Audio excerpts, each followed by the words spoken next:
विद्याधरपुर प्रकल्प उच्च प्राथमिक विद्यालय को मिला मुख्यमंत्री शिक्षा पुरस्कार। जाजपुर जिला बड़चना शिक्षा मंडल अधीन विद्याधरपुर प्रकल्प उच्च प्राथमिक विद्यालय को मिली मुख्यमंत्री शिक्षा पुरस्कार।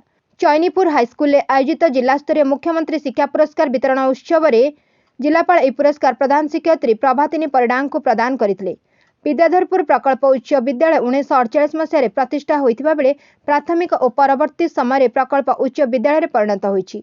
छतिया इच्छानगरपाटना क्लस्टर अधीन यह विद्यालय आज को दीर्घ 15 वर्ष ऊर्ध्व समय धरी ब्लॉक तथा जिला स्तरीय विभिन्न प्रतियोगिता मेधावृत्ति परीक्षा रे सफलतार सहित कृतित्व हासिल कर विद्यालय को गर्वित करिछि। अद्यावधि विद्यालय रे प्रथम रु अष्टम श्रेणी पर्यंत पाठ पढ़ा जाउथबा बेले तृतीय श्रेणी मेधावृत्ति, पंचम श्रेणी मेधावृत्ति, पठाणी सामंत गणित मेधावृत्ति, एनआरटीएस, एनएमएमएस मेधावृत्ति मोट 58 छात्र छात्री हासिल करी ब्लॉक रे यह विद्यालय स्वतंत्र परिचय सृष्टि करिछि। विद्यालय सफलता संपर्क में प्रधान शिक्षयित्री तांका प्रतिक्रिया रे जहा कहती तेबे विद्यालय सफलता पाई छात्र छात्री और अभिभावक परिचालना कमिटी समेत समस्त शिक्षक शिक्षयित्री और कर्मचारी मानक कृतज्ञता जणाइछंती। वर्तमान विद्यालय 274 जन छात्र छात्री पाठ पढ़ुवा बेले 8 शिक्षयित्री, जड़े खेल और जड़े कला विभाग रे विद्यादान करुछंती। चंडीखोलरू ब्रजगोपाल दास का रिपोर्ट एकाम्र।